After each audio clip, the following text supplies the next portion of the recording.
Bendiciones, mis amados, qué bueno volver a verles. Estamos hablando en esta serie de cómo restaurar el altar familiar. Y la base primordial está en qué hemos dejado de hacer que desagrada de tal manera a Dios que la ira de Dios está sobre el mundo. Porque no reconocer que la mano de Dios está en el mundo es una necedad. El juicio de Dios está porque el pueblo de Dios ha dejado de hacer lo que le agrada a Dios. Pero bendito sea mi Señor y el Espíritu Santo, que no soy la única trompeta que está anunciando hace varios años que el juicio de Dios está sobre esta nación para que se arrepientan. Profeta, ¿y de qué nos tenemos que arrepentir? De muchas cosas. De muchas cosas que, sabiendo que son malas, las estamos haciendo a sabiendas de que conocemos cómo es el obrar de Dios. Y entonces la ira de Dios está sobre las personas que conocen de Dios. Y este llamado es un llamado de trompeta de Dios del cielo, diciéndote: arrepiéntete de lo que estás haciendo malo, porque la ira de Dios está sobre aquellos que, conociendo de Dios, tapan la palabra de Dios, la verdad de Dios, con hechos maliciosos, mal pensados, pensando que van a recibir beneficio, y lo que se está recibiendo es maldición. También sé que hay mucho pueblo de Dios, dentro de ese otro mucho, que no está haciendo lo que Dios desea que se haga, que están pegados con Dios. Pero hay algo que hemos dejado de hacer, y es nuestro altar familiar. Y hay que restaurar el altar familiar para que la ira de Dios no esté contra el pueblo de Dios. Sé que todo aquel que esté de la mano de Dios va a sobrepasar todo esto, porque no depende de lo que está mirando, viendo o escuchando. El hombre y la mujer de Dios y los hijos de Dios no dependen de que la bolsa sube o baja. Él vive en el mundo en donde la economía puede girar de ahí, pero su sustento no viene de la bolsa que suba o baja. No viene si el petróleo sube o baja. No va a tener trabajo si se acaba el trabajo en todas las compañías. Él es inmune. Pero profeta, yo veo mucho cristiano que no está siendo bendecido como usted dice. Bueno, los que dependemos de la nutrición de Dios, de la palabra de Dios que sostiene todas las cosas, porque dice en Hebreos capítulo 11 versículo 3, de que la palabra de Dios creó todas las cosas, y Hebreos 1:3 dice que la palabra de Dios sostiene todas esas cosas, y que por el poder de esa palabra, la confesión de nosotros de pensamientos espirituales con palabras espirituales va a soportar las cosas. Pero ¿cómo poder fortalecernos si solamente nos gastamos 4 horas para el Señor en la semana? Y el resto del tiempo estamos dependiendo de nuestra fuerza, de nuestra confianza. Hablamos de una fe, pero no caminamos por fe. Nos aterroriza lo que vemos y lo que oímos. ¿Por qué? Porque no estamos caminando como Dios lo dice. El Evangelio dice en Romanos 1:16 que en el Evangelio la fe que da las buenas nuevas es para que nosotros alcancemos por Él. aún más, te lo voy a leer.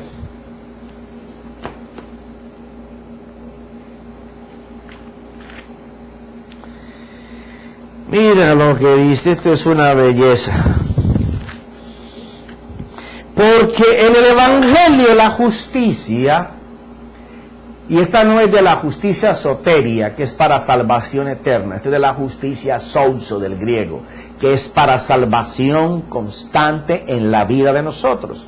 Porque si está hablando aquí el Espíritu Santo, que porque en el Evangelio es alguien que ya ha sido salvado para Dios, pero que el Evangelio es para él lo que Cristo anunció en Mateo 4 y en Lucas 4. Él venía a dar las buenas nuevas y nuevas de salvación. Dice, porque en el Evangelio la justicia de Dios se revela por fe. Se revela es se muestra. Quiere decir que, por ejemplo, estas son unas piezas preciosas que mi esposa tiene de colectibles, pero es una mujer orando y un hombre orando. Quiere decir que lo que se revela es que está así, está tapado. Tú no lo puedes ver, pero está allí. Revelarse es descubrir lo que lo está tapando para que tú lo puedas ver. Entonces dice que las buenas nuevas del Evangelio, que te van a dar la justicia diaria, permanente, se te van a mostrar, porque están tapadas. ¿Cómo se van a destapar para que tú las veas? Dice, por la fe. Y por la fe, como está escrito, ¿quién escribió? Dios.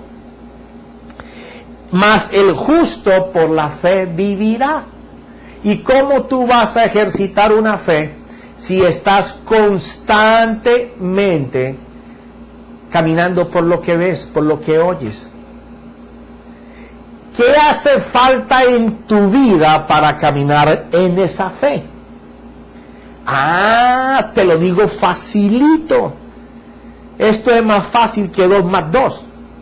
El tiempo que estás gastando para ver y para escuchar las noticias que no son de fe, las palabras que no son de fe, los pensamientos que no son de fe, las actitudes de las personas que no son de fe, sino que te llenan de miedo, de suspenso, de terror, de que mañana vas a perder el trabajo, que mañana te vas a enfermar, que se va a acabar, que si van a votar a 20, a ti el primero de esos 20. Esas noticias son las que te llevan a colocarte en la duda, el miedo, el temor, que son las armas que Satanás usa para que tú no puedas mirar y oír a Dios. Ajá. Entonces, si tú no identificas esto tan simple y tú estás mirando que tu vida, la que tú llevas como creyente, como hijo, o que no lo eres, pero que ahora te estás dando cuenta que has prestado tus sentidos a solamente informarte de lo que Dios no informa. Y si te ha ido mal, ¿por qué no entender y no ser tan necio que vamos a parar de oír y ver lo que no ha producido y volteémonos para mirar y oír lo que Dios dice? ¿Qué hace falta para tener más información de eso? Bueno, yo sé que hay muchos canales cristianos que puedes ver. Tienes que tener tino para poder sacar de ellos lo mejor, porque cada ministerio tiene su visión y hay ministerios que están encaminados a algo determinado porque así los ha creado Dios, pero hay otros ministerios que están determinados a ser atalayas, avisadores del cielo, ministerios que están encaminados a la familia, ministerios que están encaminados a los jóvenes, en donde la preocupación que Dios ha colocado, el quemar, el gemir de ese ministro, es el pecado que habita en las almas. No a juzgarle el pecado, sino el pecador. Porque a Dios no le importa los pecados, le importa el pecador. Él vino para salvar el alma pecador. En esos ministerios tú vas a escuchar mucha palabra de Dios, mucha información que te va a llevar a depender completamente de Dios. Entonces, si aquí tenías mucho espacio para mala información y solamente vas 4 horas a la iglesia a la semana, suponte que vayas 6. 6 horas de 72, 76, de 86 horas que podemos usar entre el trabajar y las cosas que podemos hacer. Suponte 86, que las otras sean para la familia, comer y otras cosas. De 86 horas, tú le das 6 al Señor o 4. Imagínate el resto. Y ahí estamos contando el tiempo desde que te levantas hasta que llega la tarde, sin contar las otras 6 horas, que serían 42 más. Si suponte que sean las 42 nomás, y tú le das 6 al Señor, ¿dónde están las otras 36 horas? Pues las otras 36 horas las estás gastando en esa información. Si tú decides hacer un cambio y comienzas a virar hacia esas 36 horas mal usadas, suponte que sean 20, suponte que sean 10, no es lo mismo 10 más las 6 que tomas, que serían 16 de información para Dios, para que Dios te llenara, y se podrían hacer los cambios. Ahora, cuando tú decides, Señor, de verdad que antes todo el mundo se sentaba a la mesa o en la sala, no habían 20 televisores, había un solo televisor, no tenía cada hijo en un televisor, donde se encierran y los padres ni saben.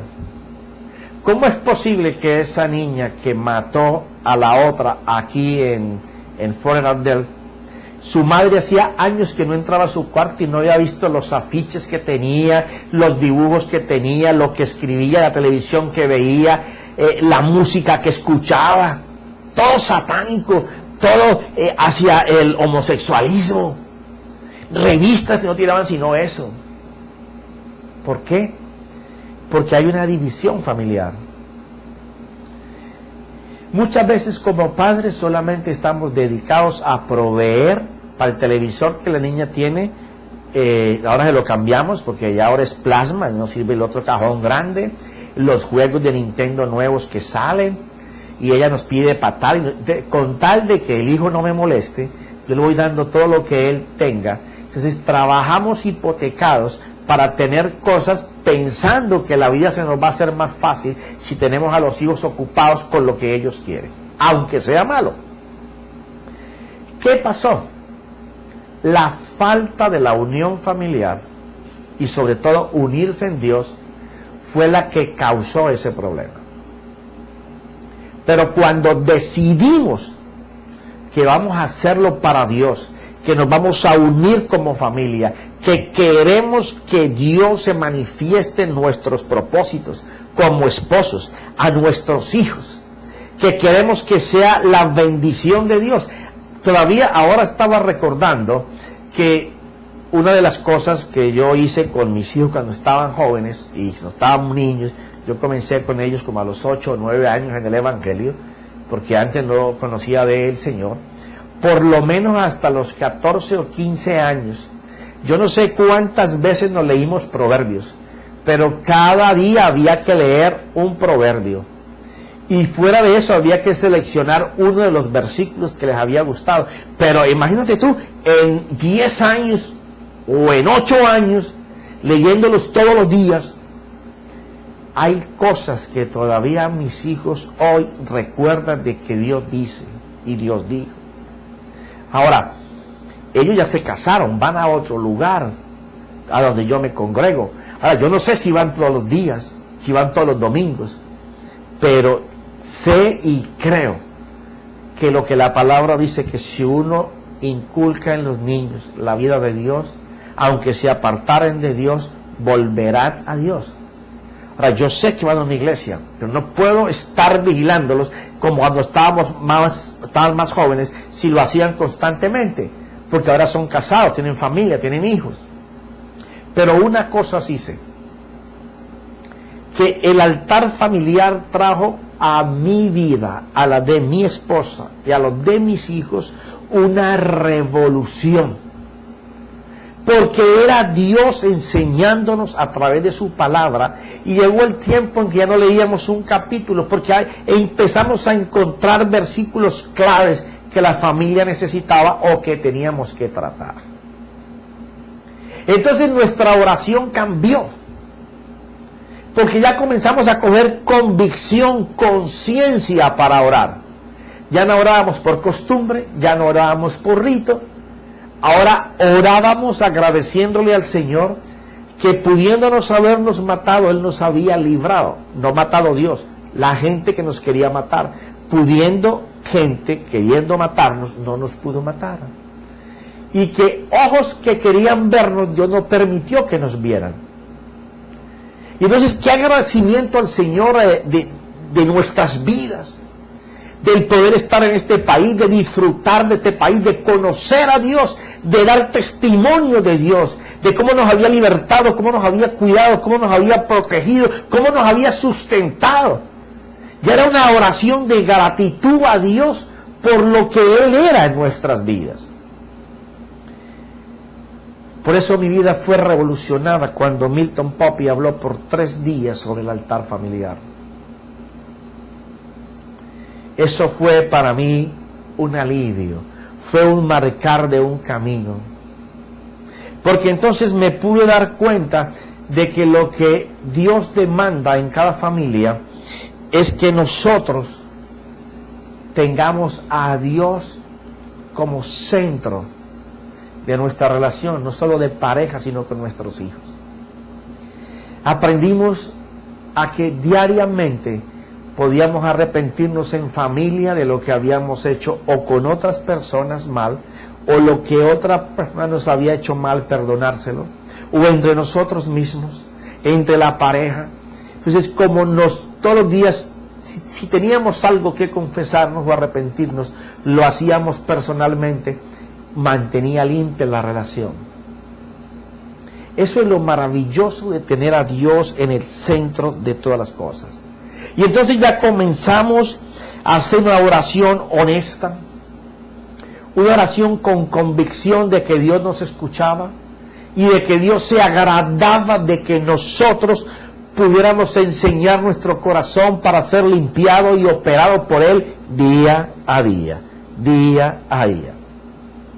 Entonces nuestro juicio y nuestro discernimiento del plan y del proyecto de Dios y lo que Él tenía para nosotros y cómo nos había cuidado y qué responsabilidades quería Dios que nosotros tuviéramos, empezaban a caminar en nuestra vida. Y aquí es donde tengo que leerte algunas cosas. Un altar permanentemente ardiendo por el deseo y el propósito de Dios en nuestras vidas, porque otros y otras familias puedan empezar en su casa lo que ya uno tiene, se convierte en un fuego ardiente en tu corazón. Porque ya tú ves otros padres y ya tú no les vas a preguntar, ay, ¿cómo tú estás? ¿Saben las preguntas plásticas que siempre hacemos para llenar el espacio y el vacío de la comunicación? ¿Y cómo te va con el niño? No. Ahora le podemos compartir fuego de Dios. Mira, hijo, quiero compartirte lo siguiente. Yo estaba tan apretado en mis cosas y caminando tan confundido y con tantos problemas y no me alcanzaban las cosas, todo era tormento, presión, y de pronto comencé a hacer mi altar familiar. Sí, ¿eso qué es? Mira, pues yo me arrepentí con el Señor, cogí a mi esposa, a mis hijos y comenzamos a hablar de que teníamos que arrepentirnos con Dios de las cosas malas que nos habíamos dicho o nos habíamos hecho delante de nuestros hijos. Hicimos las paces, nos abrazamos, lloramos, nos pedimos perdón y después comenzamos a pedirle perdón a nuestros hijos por el maltrato que les habíamos dado, y nuestros hijos estaban sorprendidos de que su papá estuviera pidiendo perdón y su mamá pidiendo perdón, y se ha vuelto una armonía familiar y todo nos está saliendo bien, y veo una bendición sobrenatural de Dios en mi vida. ¡Qué padre! Tú le vas a contar esa historia y él no va a quedarse así. ¿Ah? ¿Cómo? Porque a todos nos pasa lo mismo. A nadie le venden un libro de cómo debe manejar el matrimonio según Pepito y según María. Cada uno es diferente.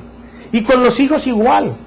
Pero cuando Dios está en el centro, cuando Dios está en el centro, cuando su palabra está en el centro, cuando todas las cosas giran conforme a Dios le gusta, imagínate cuando no está Dios y tú te enojas con tu esposa, ¿qué haces? Estirar trompa por 3 días, 4 días, 8 días, y a que no me toque, y duermen en una sola cama, y cuidado me toca, porque si me toca, horrible. Esta gente, no, yo sé que yo no te estoy hablando cosas normales. Y entonces es a voltearse así, cada uno que pase que forman un corazón, pero entre la espalda y las nalgas, porque ni se toca. Porque hay disgusto, porque hay pelea, hay fricción, a ver quién se rinde primero, a ver quién dice que tiene la culpa. Pero cuando estamos en Dios, vea, gracias papá. Tú llegas todos los días, se enoja, aún no dejas ni que llegue la noche. Por cuanto ya hay un altar ardiendo, no se te es nada difícil pedir perdón y arreglar las cosas.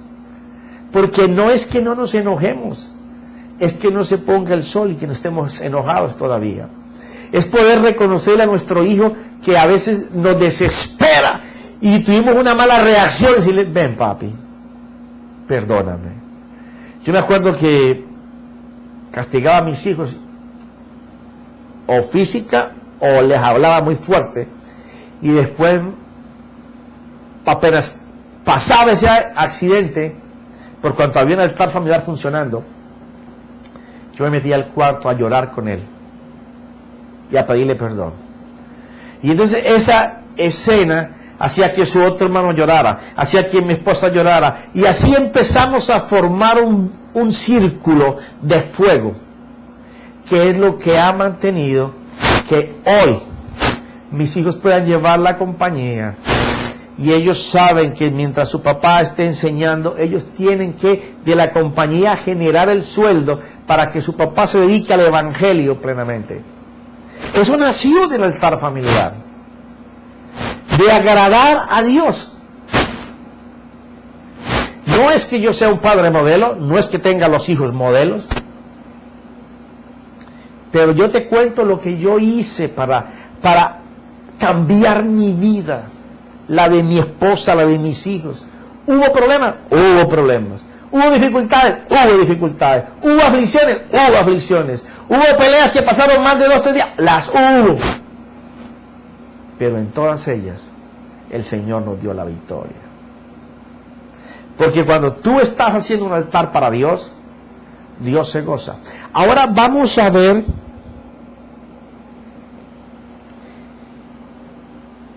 cómo Dios enseña en la Biblia, en varias partes, cómo Él hacía restaurar el altar. Porque esto del altar, la gente dice, eso es antibíblico. ¿En dónde dice eso? Bueno, yo te voy a mostrar por toda la Biblia que eso es muy bíblico. Habían altares que Dios mandaba hacer para que se ofrendara en ellos. De ese no te estoy hablando, porque ese era para calmar la ira de Dios. Porque no tengo que hablarte de ese, porque ya Jesús lo hizo. Jesús es en la cruz el altar que Dios hizo y colocó a Jesús como el Cordero para que todos nosotros pudiéramos ser limpios de la ira de Dios. Ah, pero había un altar que Jesús hacía todos los días. Vea, lindo papi que tú eres. Todas las noches Él se paraba tiempo para estar con Dios. Cuando tú te derramas en el Señor, cuando tú abres tu corazón, tu gemido, tu quejido, tu lamento, tu enseñanza, tu predicación de tu necesidad, y cuando sobre todo le hablas a Él de lo hermoso y lo maravilloso y lo que estás esperando por ser tu Padre y por ser el guardián tuyo, el redentor, el protector, el pastor, el proveedor, el sanador. ¡Wow! Cuando tú estás en esa acción permanente, el altar de Dios sigue funcionando después de Jesús. Tú vas a poder ver en la Biblia completamente cómo aquellos hacían altares para llamar la atención de Dios a lo que ellos estaban clamando a Dios para que hiciera por ellos. ¿No dice la Biblia que la ofrenda de Abel fue mirada por Dios? Y me encanta esa palabra de mirar ahí. Vamos a mirarla aquí en la Biblia un momento. Ese primero. Génesis 4:4. Mira esto. Me encanta esto.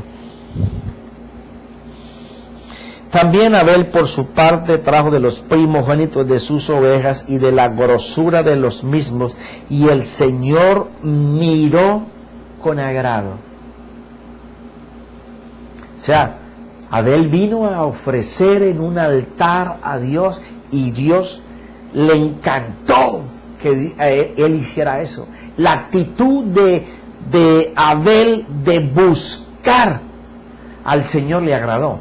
Pero esa palabra mirar, que es la palabra cha'á, una raíz, tiene muchas conjugaciones en el hebreo, pero específicamente en este caso es cuando dice que Dios clavó su mirada para agradarse por la ofrenda que él le había llevado.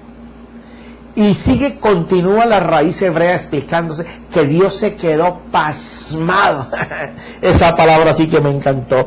Admirando, como alrededor, asombrado y complacido de que nadie había traído algo superior para agradarle, y que por eso sus ojos estaban clavados mirándolo, maravillado con que él no solamente le trajo la ofrenda como su hermano, porque ambos trajeron primicia, pero Abel fue mucho más allá. Él mató su ofrenda y sacó de la ofrenda la grosura, que es lo que a Dios había pedido siempre en todos los sacrificios, que es la parte más rica que cubre los órganos. Ahí donde está el hígado, los riñones, el colon, donde está esa parte vital, esa es la que Dios pedía para que fuera quemada como grosura. Y él, sabiéndolo, no solamente hizo el altar, ni trajo el sacrificio, sino que buscó lo mejor del sacrificio que le agradaba a Dios. Lo mismo hacía David. David, cuando tenía que arreglar cosas con Dios, él levantaba un altar para Dios y hacía sacrificio y lo repetía hasta que Dios se placía cuando él estaba buscando a Dios. Lo hizo Salomón. Salomón hizo altares y mató y quemó miles de animales para poder provocar a Dios en que su actitud era para Dios. Cuando llega Jesús, esos altares de animales ya no tienen uso, porque mira lo que dice. Y quiero ir por la escritura porque quiero que tú te metas en tus tuétanos y en todo tu ser, que hay que hacer un altar para Dios para provocar la bendición de Dios. Y tú me dirás, pero eso es obra. No, no es obra. Eso es hacer que tu fe obre. Pero eso es como lo mismo. Eso es como lo mismo, pero no es igual. No es lo mismo Calimán que un man de Cali. Parecen iguales, pero no lo son. Nosotros somos los que provocamos la bendición. ¿Acaso no dice la Escritura que lo que tú ates en la tierra se va a atar en el cielo y lo que tú desates en la tierra se va a desatar en el cielo? ¿O es que se está torciendo la Escritura y Dios está atando para que yo ate y Dios está desatando para que yo desate? No, yo tengo que provocar aquí la atadura o la desatadura para que allá arriba se produzca. ¿No dice Efesios 1:3 que somos bendecidos con toda bendición espiritual en lugares celestes? ¿Qué quiere decir eso? Que yo tengo que provocar que lo que está en el cielo venga aquí a la tierra. ¿Y cómo se hace? Tengo que provocar a Dios. En este tiempo el altar de Dios no son piedras. No es como aquellos que armaban piedras y cada piedra por cada tribu o en la tierra o con madera. No. El altar de Dios ahora eres tú y soy yo. Profeta, ¿dónde dice eso? Gracias por preguntármelo. Hebreos capítulo 13, versículo 8. Mira.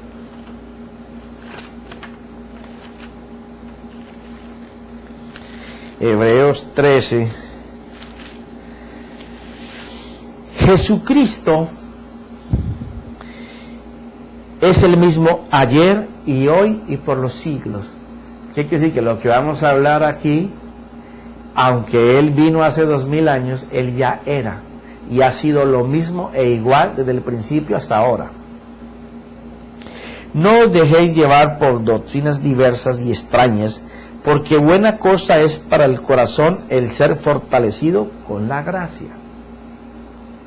¿Con qué tenemos que ser fortalecidos? Con el favor de Dios.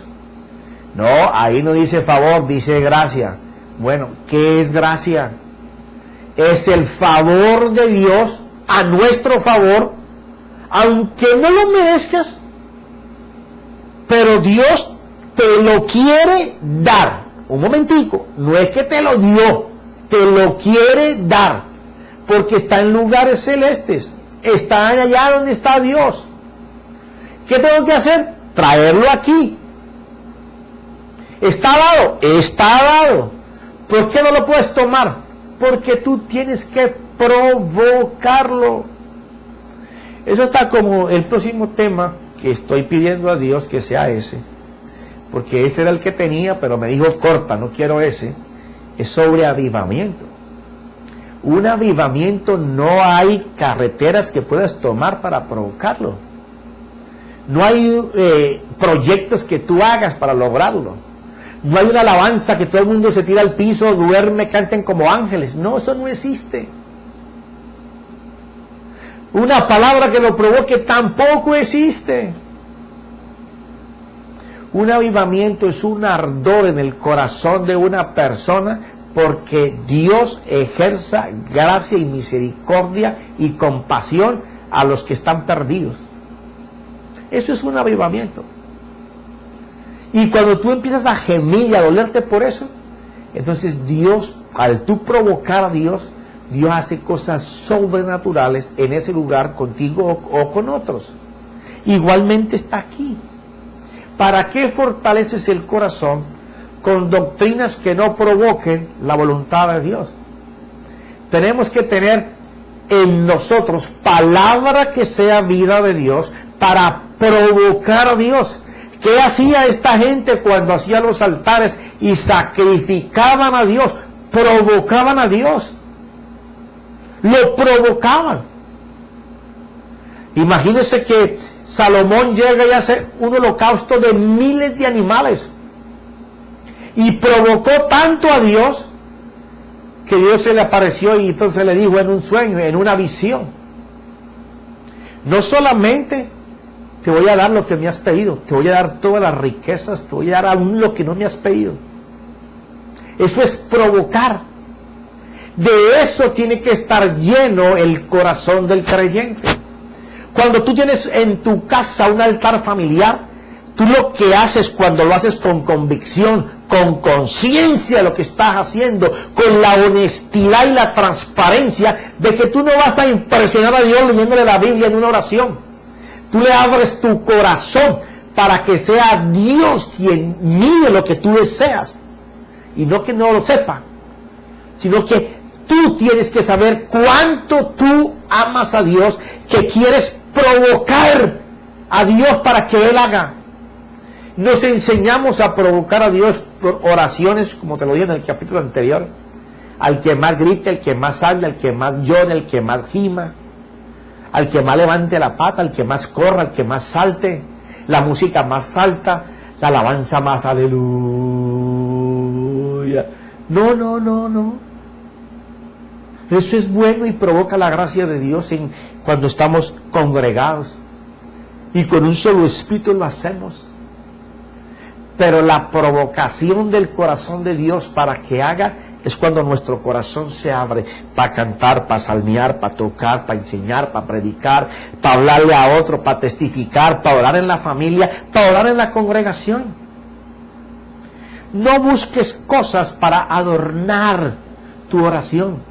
Busca que tu corazón se abra y que la honestidad, la rectitud tuya, la conciencia no te pueda juzgar de que estás rebuscando, pensando en cuando estás orando, qué palabra digo, de qué versículo me acuerdo, de qué libro me voy a hablar, de dónde voy a sacar una palabra para cambiar las cosas. No, deja que sea Dios en ti. Ahora un día me ministraba el Señor, me dijo, hacía muchos años, no, como 1 o 2 años me venía diciendo algo y no lo entendía bien.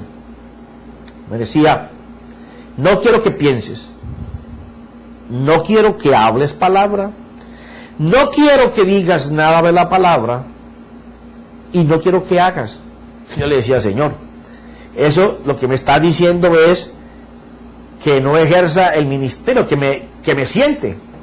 Pero al mismo tiempo me llegaban invitaciones. Y dice, Señor, ¿cómo es esto entonces? No hace muchos días me dijo, lo que yo te he dicho por tanto tiempo, que no pienses, es que no pienses tú. Que me dejes pensar a mí. Que no hables tú de la palabra. Déjame a mí, que yo entre dentro de ti y esculque todos tus pensamientos de lo que yo te he dado, y de allí yo voy a sacar la palabra para hablarla.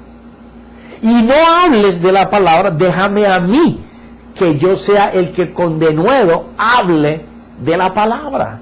Déjame que yo te use, y entonces yo haré, no hagas.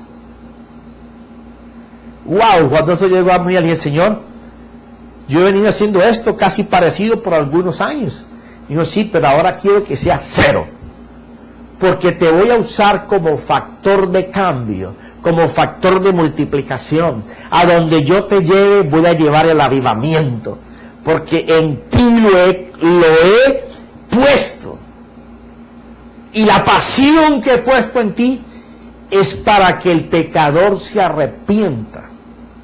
Y aún los que están en la iglesia que no han pensado, sino siempre en ellos, cada vez que tengas contacto con ellos, los voy a quemar, porque eres factor de avivamiento. Pero se me acabó el tiempo y me quedé a mitad del versículo. Pero Dios es poderoso y maravilloso, y sé que en el próximo clip Dios nos va a sorprender con esas maravillosas palabras de Él, con esos pensamientos poderosos que cuando llegan a uno no regresan vacíos a Dios, se llevan todo y te dejan solo con Él. Así que arriba con ese altar familiar, no desmayes, Dios te va a ayudar, sí se puede hacer, no importa dónde estés. El alma arrodillada de una persona delante de Dios y el de unos padres, porque Él es Padre y su Hijo pidió por Él, lo va a conceder. En el nombre de Jesús, y en el poder del Espíritu Santo. Amén y amén.